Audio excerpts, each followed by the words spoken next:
Um oferecimento curso de teologia da Rádio Melodia. Aprendendo mais de Deus. Acesse cursosmelodia.com.br. Para um planeta de audiência, bom dia! A partir de agora começa o nosso debate. O Debate Melodia, nesta manhã maravilhosa de segunda-feira, neste dia 9 de setembro de 2019. Olha, muito bom saber que você está ligado aqui com a gente.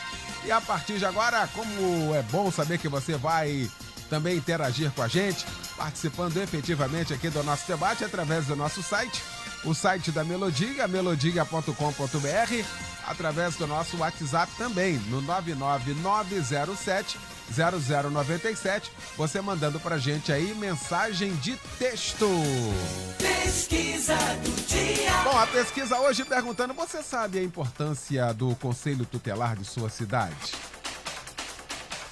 Bom, esse é o tema de hoje aqui da nossa pesquisa do dia. Destaque também do nosso debate nesta manhã, quando a Melodia tem a honra, o prazer de receber para a gente discutir aqui este assunto, o bispo Davi Gualberto, da Missão Evangélica do Brasil, o pastor Paulo Roberto de Oliveira Ramos, da Igreja Batista Monte Oreb, em Campo Grande, o pastor deputado federal Sóstenes Cavalcante, e recebendo hoje a nossa irmã Fátima Regina, ex-conselheira tutelar, membro da ADVEC da Taquara. Nós vamos falar sobre este assunto, mas antes nós vamos abrir o nosso debate orando, e o pastor Paulo Roberto de Oliveira Ramos vai orar abrindo o nosso debate. Querido Deus, nós te agradecemos. Esta manhã nós estamos na tua presença e com nossos queridos ouvintes da Melodia que estão sequiosos de ouvir esse debate, que será norteador para as suas vidas, para esclarecer algo que é tão importante para a nossa sociedade, que é o Conselho Tutelar. Que tu venhas abençoar a cada debatedor aqui, que haja uma palavra sábia, direcionada e que haja esclarecimento, porque o teu povo, quando tem esclarecimento, conhecimento, o teu povo age com prudência e sabedoria. Venha abençoar o teu servo Eliel do Carmo na coordenação deste debate, em nome de Jesus. Amém. Debate Melodia. Pois é, dia 6 de outubro acontece mais uma eleição de conselheiros tutelares, né, em cada cidade, das suas representações. E daí a Rádio Melodia, no seu papel de informar e, sobretudo, nesses últimos dias em que nós estamos vivendo uma verdadeira batalha, sobretudo uma guerra, pelo desfacelamento da família e, sobretudo, atingindo a criança e o adolescente, onde se abre um precedente, sobretudo nesse fim de semana, nesses dias agora, por ocasião da Bienal do Livro, vimos um verdadeiro filme de terror. Aquilo que se era para ser preservado, por exemplo, pelas instâncias, por quem deveria de fato zelar pelo cumprimento da lei, chegando às raias do Supremo Tribunal Federal, acatar e apoiar a distribuição de tudo aquilo que era indevido e tudo dentro da lei. A cada momento que passa, a gente vai vendo uma orquestração e temos que colocar de alguma forma no campo espiritual, porque é maligna, porque algo que destrói e sobretudo destrói a infância não pode ser bem-vindo a despeito de qualquer coisa. Daí a importância desse debate, daí a importância de se eleger pessoas de bem e, sobretudo, e quiçá, homens e mulheres de Deus. Daí, então, esse nosso debate. Meu querido bispo Davi Gualberto, bom tê-lo aqui nesta manhã. Bom dia, irmão. Bom dia, meu amigo, irmão e companheiro, pastor Eliel do Carmo, aos nossos companheiros aqui de debate. Saudade de forma especial a irmã Fátima e também meu amigo, deputado pastor Sóstenes Cavalcante, que tem travado uma guerra ali em Brasília, principalmente sobre esse tema família, pastor Paulo Roberto. Muito bom estarmos juntos. Quando o tema veio ao meu conhecimento, Eliel, me veio logo as palavras de Jesus quando Algumas pessoas trouxeram as crianças até ele, meninos até ele, e os próprios discípulos, sem entender aquele movimento, afastaram as crianças ou tentaram afastar as crianças de próximo a Jesus. Jesus os repreendeu, o texto diz isso. Jesus os repreendeu dizendo: não faça isso, não impeçam as crianças, deixai vir a mim os pequeninos, porque dos tais é o reino de Deus. Em outra passagem, Jesus, ele chamou um menino, colocou no meio de uma celeuma, de uma discussão, e disse: olha, aquele que não se tornar como um desses, não pode ver o reino de Deus, e quem quiser ser o maior tem que ser como um desses. Então, a gente percebe a importância da criança no reino de Deus, a importância da criança nessa esfera espiritual. E como você mesmo chamou aí o início do debate, é impressionante como as crianças têm sido atacadas pelo reino das trevas nesses últimos dias. Alguns anos atrás a gente viu um pai com uma madrasta, a gente pode dizer o nome porque é um fato notório, os Nardoni, pegar uma criança e jogar lá de cima de um prédio. Aquilo assustou o Brasil, assustou o mundo de uma forma tão terrível, e parecia que aquilo ia ficar ali. Mas os casos se repetiram, e cada vez com requintes maiores de crueldade, ano após ano.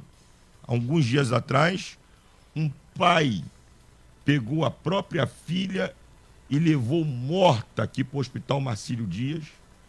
Quando a criança foi examinada pelos médicos, a criança tinha sido violentada de todas as formas, inclusive sexual, pelo próprio pai, e o pai entregou a criança morta no hospital.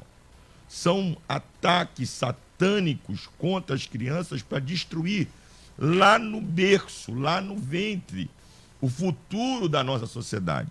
Se a gente entrar pelo caminho da questão moral, que certamente será discutida aqui, nós vamos ficar cada vez mais boquiabertos.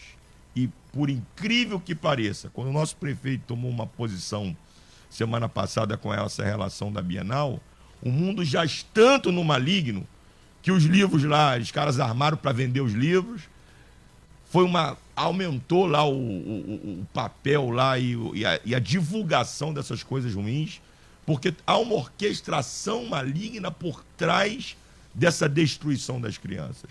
Então, eu acho que parabenizo a Melodia pelo tema, porque chama nós pastores para uma responsabilidade, que a igreja tem que sair um pouco da retaguarda desse tema e entrar para a vanguarda, cumprir o seu papel, tanto na pregação da palavra de Deus, instruindo as famílias e pregando o evangelho, que é o poder de Deus e é o que vai confrontar com o reino das trevas, mas também como igreja exercendo o seu papel social, ajudando essas crianças a saírem desse caos que vive a nossa sociedade. Pastor Sóstenes Cavalcante, muito bom tê-lo aqui também nesta manhã, nessa tribuna, alegria, prazer em revê-lo. E temos mais um desafio aí, meu pastor, bom dia. Bom dia, Eliel, bom dia, ouvintes da Melodia, bom dia, debatedores. É uma alegria enorme estarmos aqui neste debate, neste momento tão propício, tão oportuno, de falar deste assunto acerca da eleição dos conselheiros tutelares, que passa diretamente na luta pela causa da criança e do adolescente. A igreja, muito bem definido pelo bispo Gualberto, já tem um papel importante nesta formação. Sem dúvidas, a igreja não pode estar silente e nem à margem da sociedade. Agora, como sociedade civil organizada que somos, este é um assunto da maior importância. Eu acho, nós não acreditamos em coincidência, mas em Jesuscidência. Não poderia ter um dia mais oportuno para a Melodia fazer esse debate que se fosse hoje. Se tivesse combinado, talvez não teria dado tão certo. Porque ninguém esperava. Eu sei que a pauta de vocês é definida um pouco com 15 dias de antecedência. Ninguém ia combinar com o prefeito da cidade, nem com os autores da Bienal, para acontecer o que aconteceu no fim de semana. Esta é a maior prova do que a Melodia está fazendo aqui hoje, formando consciência cidadã. Porque a eleição do Conselho Tutelar, diferente das demais eleições, é uma eleição voluntária. E eu, que estou militando um pouco, sou relator, inclusive, de um projeto de lei que estende a possibilidade dos conselheiros tutelares se reelegerem por mais de uma vez, eu vejo com muita preocupação essa eleição. Por quê? Por ela ser uma eleição voluntária, muitas pessoas não se preocupam e não participam do processo de eleição. E eu vejo com muita preocupação outros movimentos sociais, inclusive estes, que querem destruir família, e já dou o nome. O movimento LGBT está agora lançando candidatos para trabalhar na infância e na adolescência as pautas deles. Tem outros movimentos, inclusive infiltrados em outras religiões, que se aproximam ideologicamente mais à esquerda. Eu não estou colocando toda a esquerda como a culpada, mas muitas dessas ideologias a gente tem que falar a verdade. Elas são diretamente pautadas e financiadas ideologicamente pela esquerda. Eu estou no Congresso Nacional e vejo o que eles defendem. Eu nunca vi, e tem parlamentares, inclusive evangélicos, eleitos em partido de esquerda. Mas todas as vezes, Eliel, que tem debate sobre aborto, sobre casamento gay, sobre valores de família, estes parlamentares ligados a partido de esquerda, para não se queimarem por ser evangélico, eles fogem do debate, lavam as mãos, dão uma de Pilatos, não tem coragem de botar a cara. Então, ou nós agora, neste processo de eleição do Conselho Tutelar, e agradeço o bispo Gualberto pela deixa no início, a igreja tem que se conscientizar. Não é um voto voluntário, ninguém é obrigado a ir. Mas se nós, como igreja, não colocarmos nossos representantes em quase todos os conselhos no Brasil, tem candidatos evangélicos. Procure irmãos nossos e vamos eleger esses irmãos. E não é só um, não. O Conselho Tutelar é composto por 5 membros. Elejam 2, 3. Se você não identificou um evangelho, procure saber a história deste candidato para não saber se é um infiltrado destes que está aí para realmente fazer a devassidão na moralidade, na ética, nos valores das nossas crianças e adolescentes. O Conselho Tutelar é um trabalho que aproxima muito a luta, em especial aquelas crianças em vulnerabilidade, em situação de risco, muitas vezes violentadas, agredidas desmedidamente pelos seus pais, e eles fazem um trabalho muito importante. E essa hora de ser acolhido, o vínculo entre o conselheiro e as crianças fica muito forte. É por isso que eles querem infiltrar aí para levar essas ideologias de valores morais totalmente deturpados para afrontar os nossos conceitos. É importantíssimo nós conscientizarmos o povo evangélico que no dia 6 de outubro todos os evangélicos devem procurar nos seus bairros, porque existem cidades com vários conselhos capitais como a nossa. Procura o seu bairro, quais são os candidatos evangélicos, quais são aqueles que realmente têm uma história ligada à luta da criança e do adolescente, porque agora aparece um monte de aventureiro atrás do salário, que não é alto, tá? Que não é alto, diga-se de passagem, mas as pessoas às vezes estão desempregadas, acham que isso é um emprego. Conselho Tutelar não é emprego. Conselho Tutelar é a continuidade da vocação de serviço, agora amparado por uma lei que existe desde 1993, a lei dos nossos conselhos municipais da criança e do adolescente, e logo depois as primeiras eleições de Conselho Tutelar. Tá aí. Pastor Paulo Roberto, muito bom tê-lo aqui. Bom dia, meu pastor. Bom dia, que a graça, a paz e o amor de Cristo Jesus seja com você, ouvinte Melodia, que está ligado aí, sintonizado na nossa 97, não é? Ganhando esse banho de conhecimento sobre o que é Conselho Tutelar. É interessante. Eu gostaria de dar aqui uma palavra para esclarecer o ouvinte aí, porque ele deve estar agora dando um nó. O que é Conselho Tutelar? O que é ECA? Quais são as leis? Como se aplica? Qual é o papel da igreja nisso aí? A igreja tem papel? Tem importância? A vinculação da igreja em ser um instrumento como sal da terra e luz do mundo? Em toda essa situação que nós vivemos aí, não é importante. Primeiro eu quero dizer que nós tivemos a Constituinte em 1988. Subproduto da Constituinte veio o Estatuto da Criança e do Adolescente, que é chamado ECA. Toda vez que eu chamar aqui ECA, é Estatuto da Criança e do Adolescente. Esse estatuto precisava de um órgão municipal que fizesse, não é, esse trabalho junto à sociedade, junto aos pais, junto aos responsáveis e junto ao Estado, que é o pior abusador. O pior abusador é o Estado, gente. O que o Estado desrespeita o Estatuto da Criança e do Adolescente não é mole. Então, toda essa estrutura foi montada para quê? Para amparar a criança e o adolescente nos seus direitos, não é? E isso daí que acontece é que hoje esse setor foi atacado pelo pessoal do marxismo, pela esquerda, que eles sabem que é um instrumento para que crenças, valores e princípios que eles defendem, eles tenham pessoas nesse cargo importante. Porque quando houver um caso de abuso verbal, abuso sexual, abuso moral, abuso afetivo, abuso de toda a ordem sexual, ele vai ter lá dentro do Conselho Tutelar, como disse aqui o deputado Sóstenes, com muita sabedoria, ele vai ter lá um amparo que vai proteger as ideias dele, que são contrárias aos estatutos e contrárias à sociedade que nós vivemos, cristã, judaica. Então isso é muito importante a igreja agir hoje, na escolha das pessoas que estarão fazendo parte como conselheiros municipais, defendendo esses valores que nós temos. Então, por exemplo, na nossa igreja, o que nós estamos fazendo?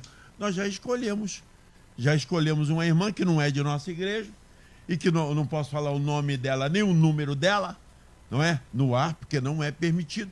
E nós vamos fazer todo o possível para elegê-la, para defender as nossas crenças, princípios e valores lá no Conselho Tutelar.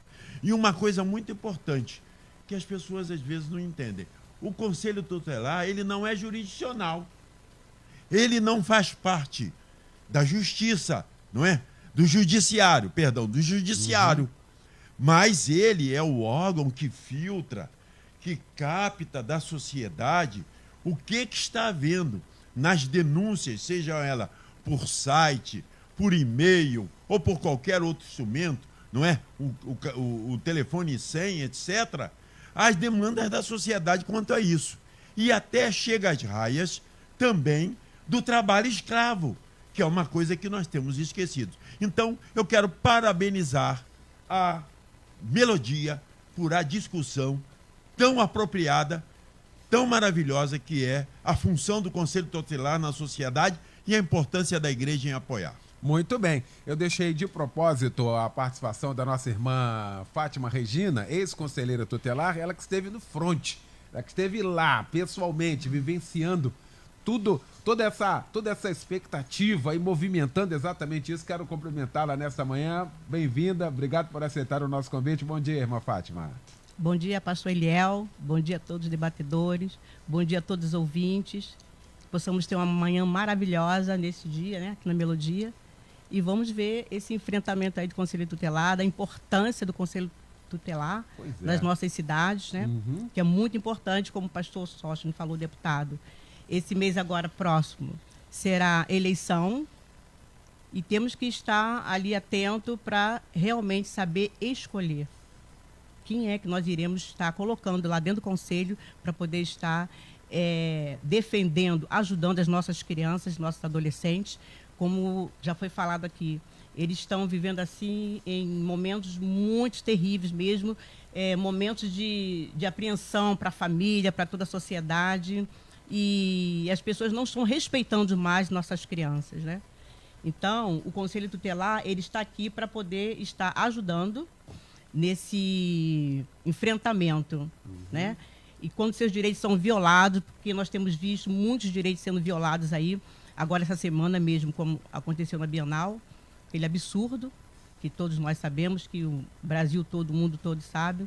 Então, o Conselho Tutelar, ele está aqui para poder estar garantindo essa proteção, protegendo, né, as nossas crianças, nossos adolescentes, desses perigos da vida que nós falamos, né? Pois é, eu queria nós saber estamos enfrentando. qual o maior desafio que a senhora acha que um conselheiro acaba tendo que enfrentar, sobretudo hoje. Como é que é? Qual é o maior desafio hoje? Olha, o maior desafio hoje é a falta das políticas públicas que o conselheiro vem enfrentando já há um longo tempo. Não só de hoje, mas há um longo tempo.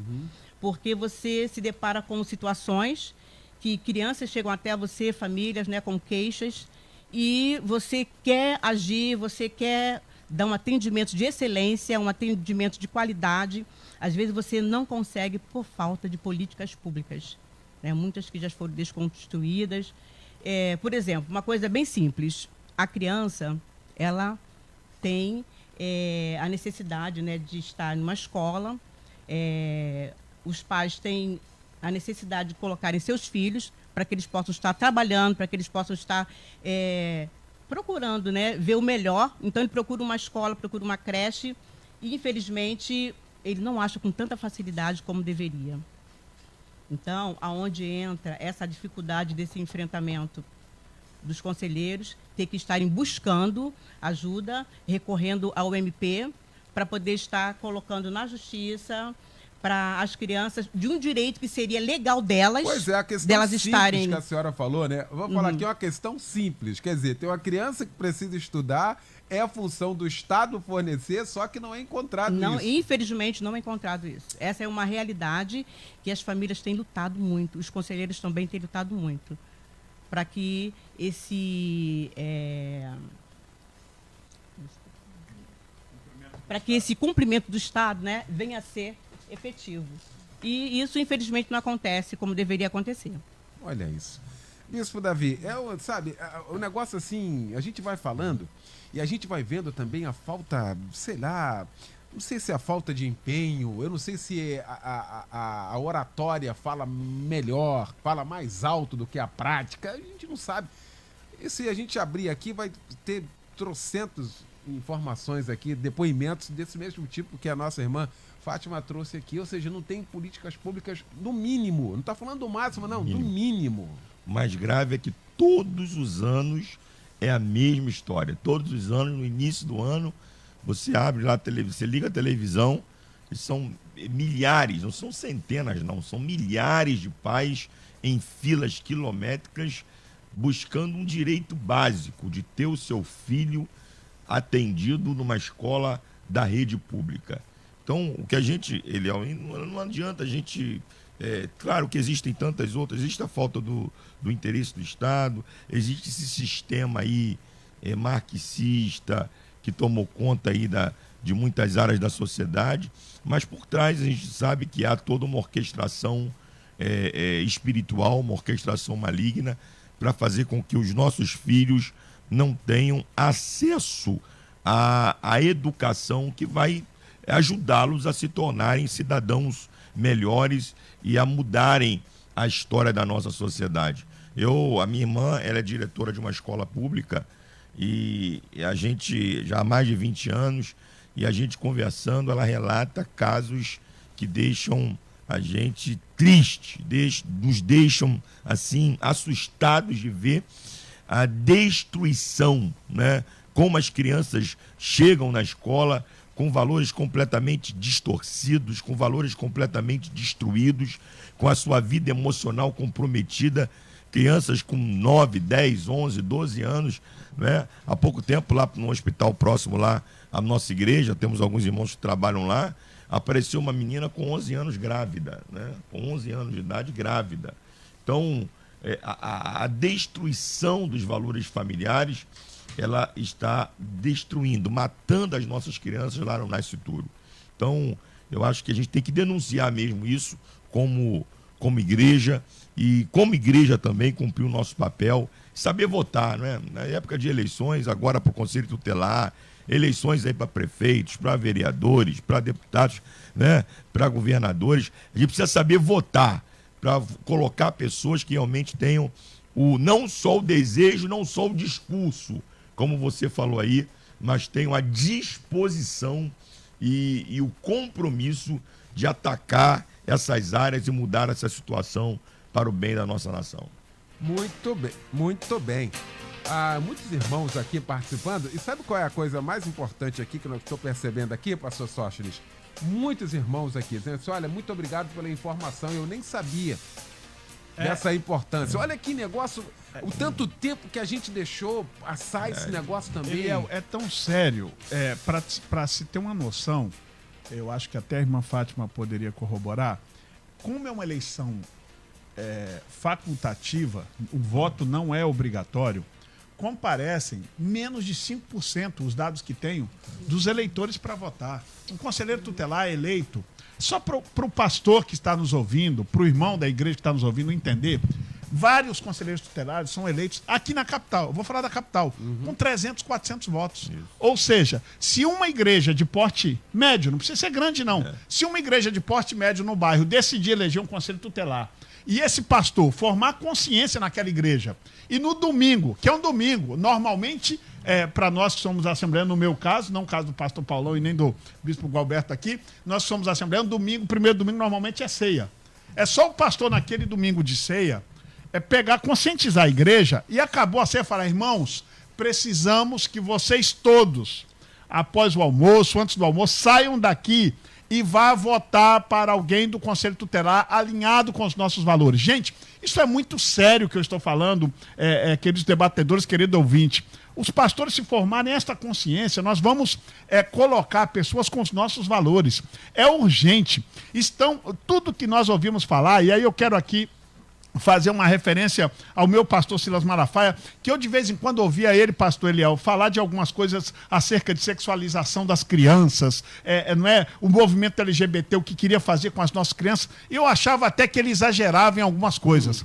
Mas agora, aqueles que achavam que exageravam têm que pedir perdão, porque o que nós estamos vendo não é só nas novelas mais, não, é dentro da escola. E os nossos filhos estão de segunda a sexta, passam às vezes mais tempo com o professor dentro de sala de aula do que com os pais que hoje estão trabalhando, pai e mãe. Então, a figura da família, da ausência da família, que já é um erro, torna-se a figura do Conselho Tutelar algo importantíssimo, porque quando houver uma barreira, e aqui a Fátima falou muito bem desse problema simples que é de uma escola, mas e quando há problemas mais graves? Nós temos crianças sendo abusadas sexualmente, moralmente, e de tantas outras violências que acontecem com as crianças, desde sala de aula. E, lamentavelmente, as crianças evangélicas não estão isentas e imunes a isso, não. Sim. Nós estamos tendo crianças, inclusive, sendo violentadas sexualmente, membros de nossas igrejas. E aonde elas vão parar? Qual é o primeiro guardião quando isso acontece? É o Conselho Tutelar, que tem que pegar essa situação. Às vezes, os conselheiros tutelares, inclusive, há muita dificuldade no trabalho, porque o Paulão falou, foi muito claro, o pastor Paulo, quando disse que o maior inimigo, às vezes, é o Estado. Inclusive, Paulão, os conselheiros tutelares enfrentam um grave problema com o Ministério Público Federal. Eu votando uma lei recentemente agora para estender a possibilidade de reeleição dos conselheiros, procuradores dos 26 estados e do Distrito Federal ligaram aos senadores para tentar impedir que fosse dado essa oportunidade, porque o bom conselheiro tem que ter o direito de colocar seu nome para uma nova eleição. Sim. Eles ligaram porque entendem que o papel do conselheiro tutelar é cobrar do Estado. Isso incomoda o Estado. O papel do conselheiro tutelar, às vezes, não é bem-vindo pelo Estado. Uhum. Então, é por isso que nós temos que valorizar os conselheiros tutelares, têm um papel importantíssimo na sociedade, importantíssimo ao povo evangélico, e eu quero, de verdade, aproveitar essa rica oportunidade que a Melodia está dando ao povo evangélico para formar consciência. Se uma igreja de porte médio decidir, ela decide uma eleição de conselheiro tutelar.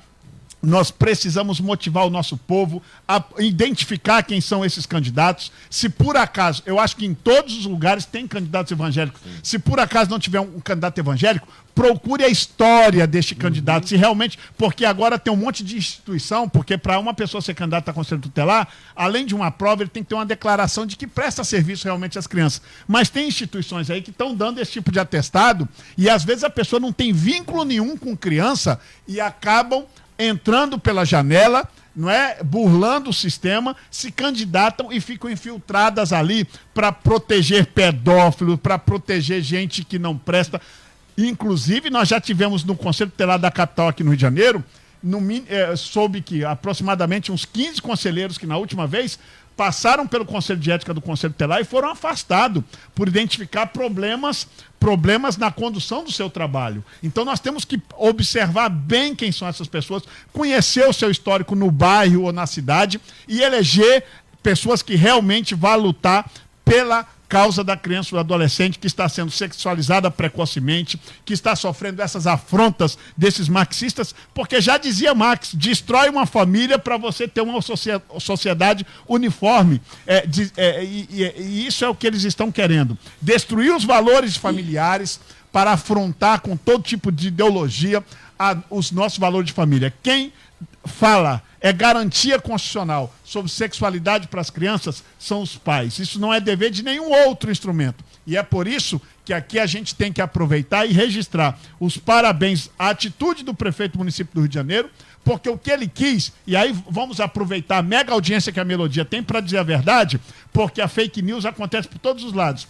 Ele não quis proibir livro nenhum, não é censura. O que ele quis é que se cumprisse a lei que diz que qualquer material libidinoso deve estar para criança e adolescente guardado em uma sacola plástica, vedado ao livre acesso das crianças. É isso que diz a lei, é isso que diz o ECA, o Estatuto da Criança e Adolescente. Então nós precisamos que isso seja cumprido. O que o prefeito Crivella quis era que se cumprisse isso, mas lamentavelmente aqueles que devem guardar a lei estão a serviço hoje dessa turma que quer desvalorizar a família e afrontar os nossos valores. Que Deus tenha misericórdia da sociedade brasileira e que nós sejamos despertados.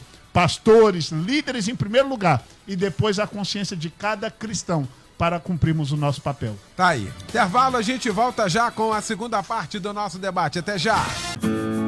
Curso de Teologia da Rádio Melodia. Conhecimento bíblico para você e para sua família. Projeto pedagógico inovador. Formação ministerial e pastoral. Vida cristã abençoada e equilibrada. Estude a hora que você desejar, onde você quiser. O curso fica disponível 24 horas por dia.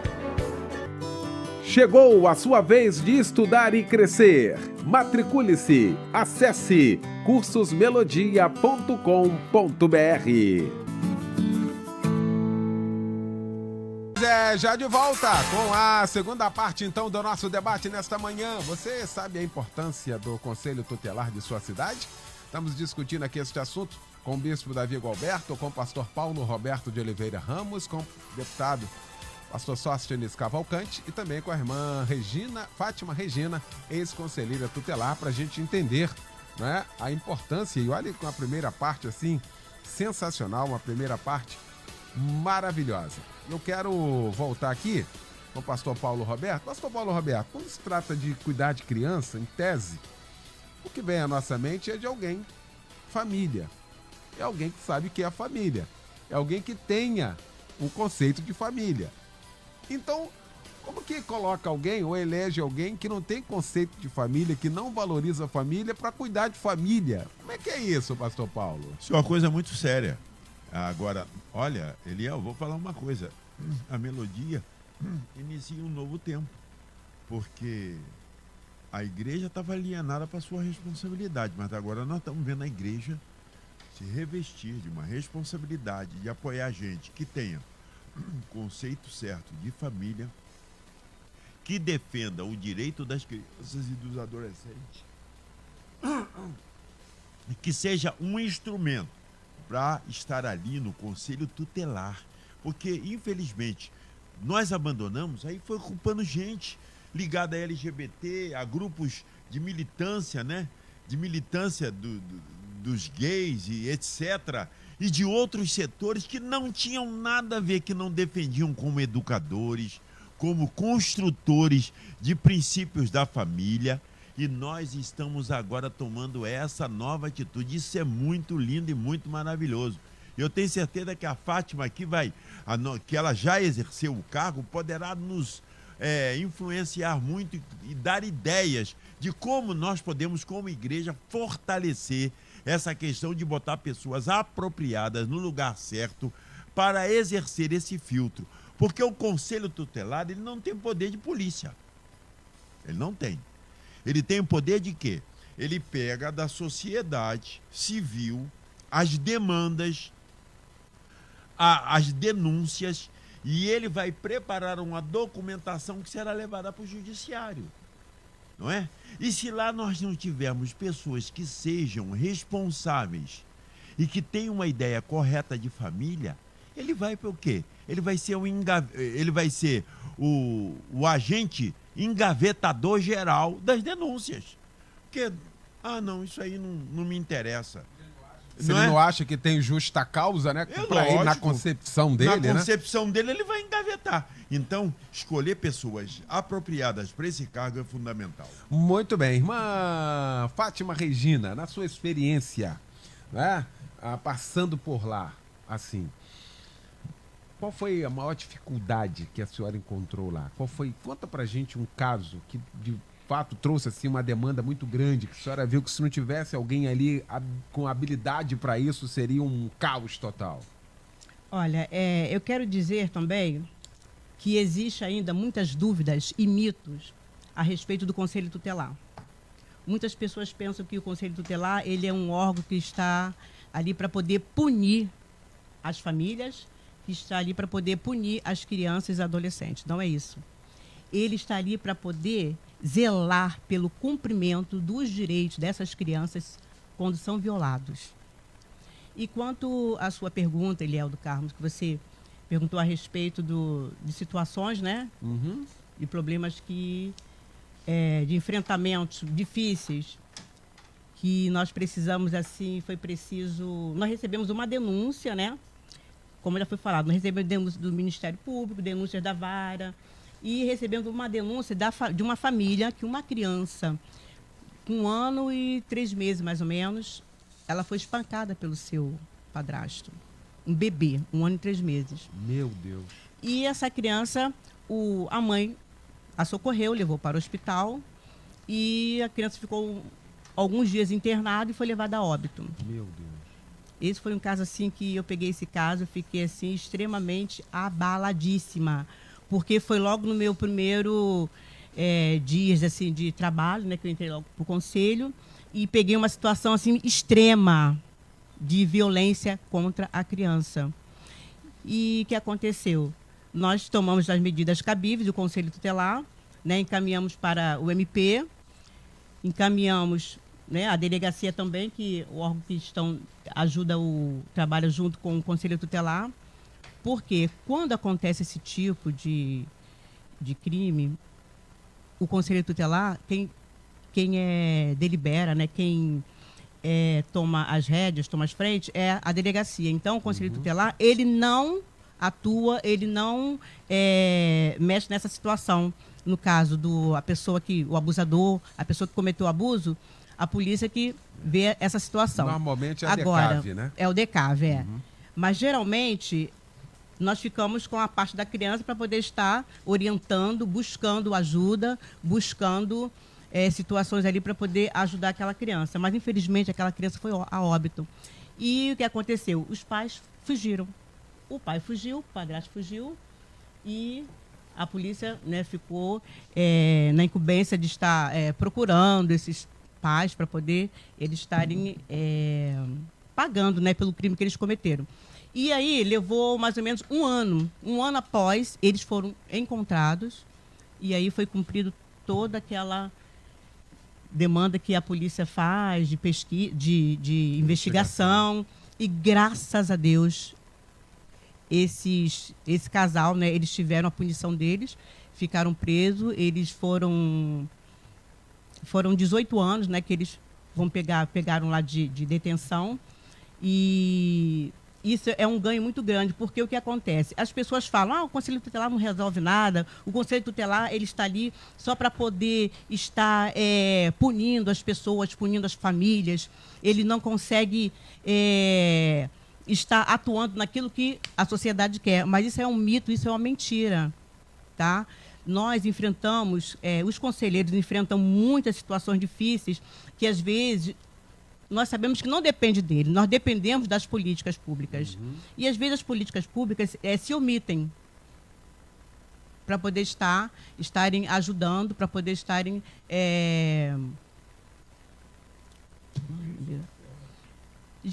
estarem fazendo seu papel. Muito. Existe assim muito caso de espancamento? Chega lá, eu queria saber Infelizmente, sobre essa questão de violência doméstica. Infelizmente existem sim muitos casos de espancamentos, até mesmo por falta de tem pais que são falta de conhecimento, falta de sabedoria, como a Bíblia fala, né? O meu povo perece por falta de conhecimento, falta de sabedoria. Nós recebemos uma situação que a mãe foi querer corrigir seu filho. Claro, evidente, nós temos que ensinar nossos filhos, nós temos que orientar, como a Bíblia fala, né? Ajuda seu filho, né, a formar bons hábitos, ainda como pequeno, porque quando mais tarde eles crescerem, eles vão ter a sua personalidade formada e vão ter aquela consciência de que o que é certo, do que é o errado, e para procurar ter um bom caráter, uma boa índole, e não procurar fazer as coisas erradas. Então, essa mãe, a criança, ela deixou o dinheiro para a criança comprar um alimento, um pão. E essa criança, ela não fez isso, ela, ao invés de comprar esse alimento, ela comprou um doce, foi comprar uma bala, um doce. Essa mãe queimou a mão dessa criança. Nós recebemos essa situação lá, essa denúncia. E foi um caso assim, muito sério. A criança ficou com a mão, né, cheia de bolhas, aquelas coisas todas. E aí essa mãe foi chamada. Essa mãe, realmente, ela se arrependeu. Foi no momento assim que ela disse que ela não pensou, que ela, não, porque eu não quero ver meu filho amanhã atrás de umas grades, atrás preso, né? Mas, nesse ponto, ela está certa que ela não queria ver o filho dela preso, mas ela não poderia chegar a esse ponto de agredir, de violentar, tá? Chegar a queimar o seu filho com uma colher. Uma colher botou no fogo e botou na mão da criança. A mão da criança ficou toda esfolada. Então, isso são casos que, por falta de conhecimento, falta de sabedoria, nervosismo, a mãe, ela age dessa forma. Então, quando o conselho entra, chama, conversa, aconselha, orienta, às vezes encaminha essa mãe para poder estar sendo ali trabalhada, cuidada também. Eu recebi também um caso de uma criança que ela era muito pobrezinha, a família muito pobre. A mãe tinha problemas seríssimos, né, mentais. Então, essa mãe, ela fazia coisas que não era da vontade dela, né, por ter problemas mentais. Então, chegou uma denúncia lá no conselho que essa criança fugia de casa porque ela não tinha alimento, ela não estudava, ela não tinha nada dentro de casa, não tinha uma televisão, não tinha nada. Então, ela sempre fugia. Aí o vizinho sempre ia lá, olha, a criança fugiu, a criança tem 6 anos, e a mãe está em casa, a mãe não faz nada. Aí fomos procurar verificar, essa mãe realmente, ela não fazia nada porque ela era doente mental. Então, ela não tinha condições de ajudar, de ensinar, de orientar a sua filha. E a criança tinha 6 anos de idade. E ela tinha ainda um menino de 13 anos também com problemas mentais. Aí foi quando o conselho entrou, foi ajudar essa família, procurou ajuda, né, para o tratamento desta mãe, tratamento psiquiátrico para essa mãe, um tratamento psiquiátrico também para um filho de 13 anos também, que tinha problemas mentais. Meu Deus. E tratamento para essa menina, né, para ela não fugir mais. Acolhemos numa escola, a criança ficou numa escola, e essa mãe ficou sendo tratada pelo CAPSI, tá? Que é um órgão que ajuda no tratamento de pessoas, né, com problemas mentais. A criança, não somente a criança é tratada, também quando os pais necessitam de tratamentos, eles também são levados a esse tipo de tratamento, para poder serem cuidados, tratados, para mais tarde, para eles poderem criar com sabedoria e com entendimento seus filhos, né? Na educação, orientando o que deve ser feito e o que não deve ser feito. Tá aí. Bispo, a gente está tomando aula, aliás, muito bom. Tem coisa que não perpassa, não é a nossa realidade, mas aos nossos olhos. A gente vai vendo todo dia essa questão aqui. Discutimos aqui violência doméstica, inclusive no seio da família evangélica também. Ou seja, e a gente tem que fazer alguma coisa, bicho. Sem dúvida nenhuma, Elião. Eu estava ouvindo aqui a palavra da irmã Fátima e pensando da necessidade de haver um envolvimento maior da sociedade com essa questão, né? Dos diretores de escola, dos professores, dos funcionários da escola, mas também da vizinhança, de uma forma geral, da família. Às vezes a gente não fica ligado no que está acontecendo perto da gente, e às vezes tem uma criança próxima a nós, um sobrinho, um vizinho, um filho de um vizinho, sendo submetido às práticas mais horrorosas de violência física, de violência moral, né? De violência sexual, e como o pastor Sóstenes falou, o deputado Sóstenes, até dentro das nossas igrejas, dentro das nossas igrejas. Eu me lembro que há alguns anos o pastor Silas contou uma história dessa de uma família que tinha lá na Penha, que o pai era um cara violento, terrivelmente violento, batia na mulher, batia nos filhos, e por um acaso esse cara morava perto da minha casa. Eu conheci o cabra, e o pastor Silas chamou ele e disse: olha, agora teu problema é comigo, se você fizer mais isso com seus filhos, quem vai cuidar de você sou eu. E o cara ficou legal, ele até partiu pro Senhor, partiu salvo, partiu melhorzinho, né? O aperto que o Silas deu nele, o cara ficou com medo. Então, às vezes a gente não se envolve porque acha que a família vai para a polícia, vai para isso, vai para aquilo outro. E o papel do conselheiro tutelar, antes até de fazer a denúncia, é de ir até a família, tendo essa condição, e procurar dialogar, estabelecer um diálogo com a família. E quem sabe esse diálogo que ele estabelece com a família evita até de um processo no campo de delegacia e afins, não é? Então a gente precisa vencer os nossos medos, né? Esse negócio de farinha pouca, meu perão primeiro, esse negócio de cada um cuide da sua vida, lei de Muricy, cada um cuida de si. A gente tem que deixar isso de lado e procurar olhar um pouco para os lados e ajudar aí aquelas pessoas que estão próximas a nós a vencer essas dificuldades. Muito bem, ouvinte participa aqui, é até um conselheiro aqui, pastor Sóstenes, conselheiro tutelar, cadê aqui? Tá dizendo, Eliel, pergunta ao deputado Sóstenes se na PL, tá aqui, estou conselheiro e pastor e pretendo continuar nessa missão. A igreja tem que entender que precisamos assumir a ponta da lança do sistema de garantia de direitos. Pergunta ao pastor Sócio sobre a PL que cria o piso nacional do conselheiro tutelar. Nós temos conselheiros ganhando um salário mínimo. Como é que está essa questão lá? Como agora nós fizemos uma PL, a PL 7879/2017, que garante a reeleição de bons conselheiros tutelares, essa demanda me chegou de um grupo de conselheiros tutelares do Brasil, que eles se organizam por todo o país. A verdade é que isso fica muito relativo ao Conselho Municipal e ao prefeito local. E nós temos que olhar o Brasil com a diversidade que ele tem. Pequenos municípios, grandes municípios, municípios que estão endividados, outros com um pouco melhor de recursos, como é o caso de alguns aqui no nosso estado que tem royalties de petróleo, especial Maricá, Niterói, Saquarema, aquela região aumentou muito o petróleo, os royalties de petróleo. E, lamentavelmente, existem conselheiros tutelares que ganham menos salário mínimo mesmo. As pessoas acham que ele é candidato por causa do salário. A média de salário de salário de conselheiros tutelares é salário mínimo nos pequenos municípios. Eles não vão lá por causa de salário, vão lá por quererem ajudar a criança e o adolescente. O salário é só um complemento para os gastos dele mensais. Afinal de contas, todos nós precisamos, não é, do sustento de cada dia. Mas cidades do tamanho do Rio de Janeiro, por exemplo, não passa de R$4 mil, R$4 mil e poucos reais o salário de conselheiro. Não é pelo salário em si que as pessoas estão sendo candidatas, estão sim para cumprir a lei. E é isso que deve ficar muito claro.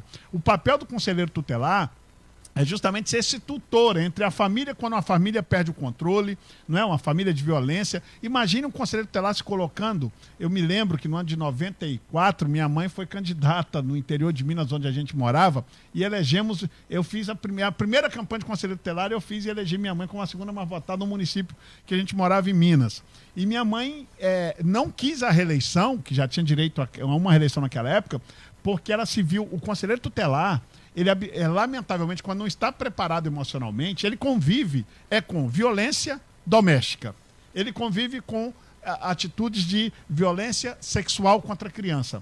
E quando ele começa a absorver, lidar com aquilo, a minha mãe chegou a entrar num momento de pré-depressão por conviver com essa realidade. É um trabalho muito espinhoso, muito dedicado. O conselheiro tutelar precisa ter um equilíbrio emocional muito grande para cumprir a sua missão estabelecida no Estatuto da Criança e do Adolescente. Então, eu sou um admirador do trabalho do conselheiro tutelar, e este projeto que o conselheiro sugere aí, nós estamos na finalização do projeto de lei, analisando com a assessoria legislativa da Câmara dos Deputados em Brasília, para dar entrada a ele. É lógico que a gente precisa ter um equilíbrio da realidade dos municípios. Às vezes tem município que pode melhorar o salário, outros não. Entendo a necessidade, sim, de um piso mínimo para evitar os abusos que estão acontecendo de conselheiros e municípios estarem ganhando abaixo do salário mínimo, um trabalho tão tão espinhoso como é este, eu acho que é até injusto com aqueles que estão exercendo o seu mandato no Conselho Tutelar. Nós vamos lutar por esta causa, quero tranquilizar os conselheiros tutelares, é uma causa difícil, tudo que se trata hoje de piso mínimo em Brasília não é fácil por causa da crise econômica, mas vamos lutar por esta bandeira e em breve esse projeto estará tramitando com celeridade na Câmara dos Deputados. Muito bem, nós estamos recebendo então aqui no nosso debate, com muita alegria nesse momento, o pastor Silas Malafaia. Pastor Silas Malafaia, tão logo ocorreu a questão aqui da Bienal, veio para as suas plataformas de comunicação e, como sempre, se posicionou. E nós convidamos para que ele estivesse conosco aqui também para falar um pouco mais sobre tudo isso que nós vivenciamos aqui no Rio de Janeiro. Pastor Silas, bom dia. Bom dia, Eliel e queridos debatedores. Nós estamos diante de um dos maiores absurdos, de um dos maiores engodos e enganos para a sociedade. Ninguém está discutindo censura ou proibir liberdade de expressão. Nós estamos discutindo aquilo que a Constituição nos ensina. Quem é que tem prioridade segundo a Constituição? Homens, mulheres, negros ou brancos, héteros ou homo? Quem é que tem prioridade? Artigo 227 da Constituição diz que as crianças têm prioridade. As crianças têm prioridade. O prefeito não está mandando ou impedindo a proibição de venda de livros. O prefeito está agindo segundo a lei, o ECA, artigo 78. É só lacrar. Porque tudo aquilo que venha impedir ou que venha perturbar o desenvolvimento desse ser frágil tem que ter cuidado. Por isso que na Constituição existe a questão da classificação indicativa. Ninguém está querendo cercear nada nem impedir nada. Só estamos querendo proteger crianças e adolescentes. Isso é uma vergonha, isso é uma safadeza, isso é uma tentativa de enganar a sociedade brasileira. Esses libertinos, essa cambada de devasso, com essa conversa fiada, querem impor a sua ideologia, o que está por trás disso tudo. Portanto, minha gente, não caia nesse engodo.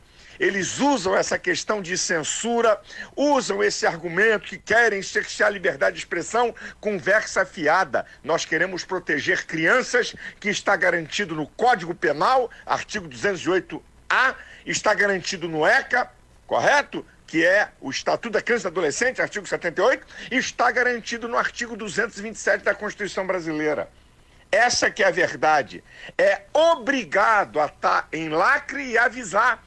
Se o pai quer comprar um livro pornográfico para o seu filho, é problema dele. Agora, milhares e milhares e centenas de milhares de crianças vão à Bienal, levados por professores e por pais, e não tem um lacre naquilo que é ofensivo às crianças, naquilo que é libidinoso.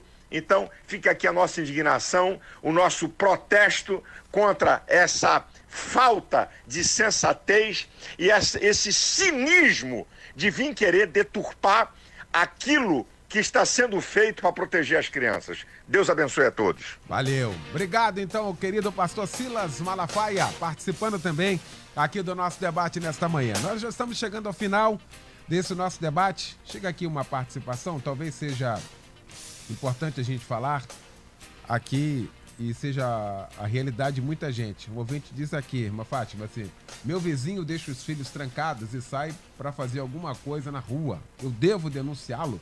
É esse tipo de demanda aqui que o conselheiro tutelar enfrenta? Esse tipo também?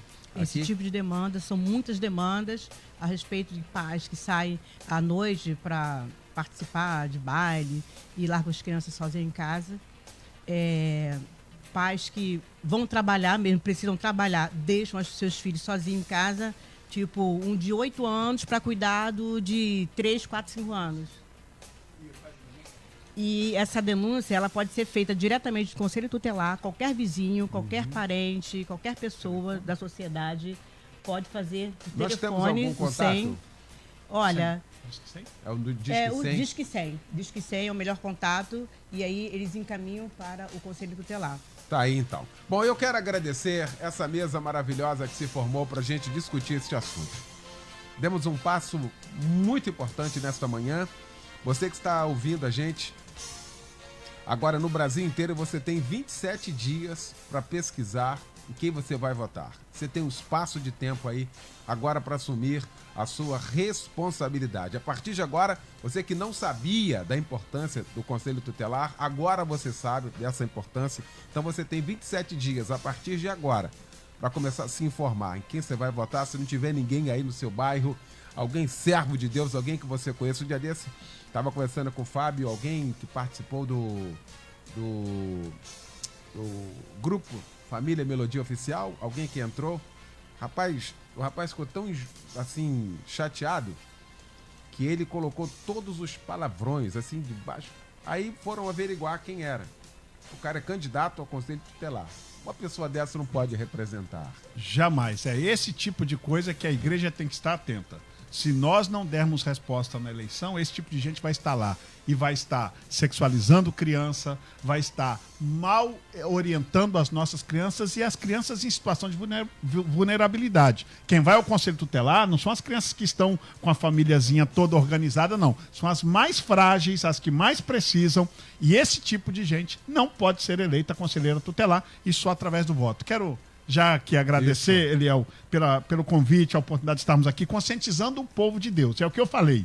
Em especial os líderes. Se conscientize. Igreja de porte médio pode eleger um conselheiro tutelar. É só vocês se organizarem para isso. E quero aqui agradecer o convite, parabenizar a Rádio Boas Novas, agradecer os debatedores, a cada ouvinte. E assim, como tenho muitos amigos e me pediram aqui um monte de saudação, eu vou mandar para o mais longínquo, Eliel. Lá em Cardoso Moreira, o vereador Tiago Monteiro está nos ouvindo, junto com um ouvinte que ouve todo o seu debate todos os dias. O Samuel e a Gilmara, que trabalham lá na Câmara de Vereadores e ouvem todos os dias o debate Melodia lá em Cardoso Moreira, lógico, e pelos aplicativos, porque a distância lá não deve ouvir pela rádio normal, mas o aplicativo hoje leva essa querida Rádio Melodia a todos os rincões do Brasil e fora do nosso país. Parabéns, obrigado. E dia 6 de outubro vamos escolher o nosso conselheiro tutelar do bairro ou da cidade, porque é muito importante para as nossas crianças e adolescentes. Muito bem, irmã Fátima Regina, obrigado pela participação com a gente aqui, querida. Um grande abraço. Obrigada a todos, obrigado, ouvintes, debatedores. Maravilha. Pastor Paulo Roberto de Oliveira Ramos, obrigado, irmão. Obrigado. É importante o seguinte, o que nós vamos fazer com isso aí que nós discutimos hoje? Medida prática. Primeiro, escolha um candidato. Eu já estou escolhendo. Hoje à noite ela vai lá na igreja. Ela é professora, membro de uma outra igreja evangélica, não é da minha igreja. E nós vamos estar pedindo, orando por ela e falando na igreja. E falando, nós temos que tomar atitude. Não pode ficar só no campo das ideias. Então vamos aqui, o deputado Sócio falou com muita propriedade, tomar uma atitude. A liderança, nós líderes é que temos que fazer isso. E segundo, parabenizar o nosso prefeito, que foi corajoso, não teve medo de enfrentar toda aí a justiça, a mídia, não evangélica, que contrariou tanto, mas ele teve coragem e firmeza. Parabéns, prefeito Crivella. Maravilha. Bispo Davi Gualberto, obrigado, irmão. Eu que agradeço essa oportunidade de estar aqui com os nossos amigos e dizer ao povo evangélico, orar já estamos orando, pregar já estamos pregando, agora temos que arregaçar as mangas e agir. Como instituição e como organização, temos que cumprir o nosso papel e influenciar, sim, a nossa sociedade. Afinal de contas, nós somos mais de 60 milhões nessa nação e temos que fazer a diferença nesse país. Tá aí. Valeu, gente. Deus abençoe a todos. Obrigado, Luciano Severo. A Débora Lira vem aí, a partir de agora, comandando Tarde Maior aqui na nossa Melodia. Deus abençoe a todos. Boa tarde, boa segunda. Obrigado, gente.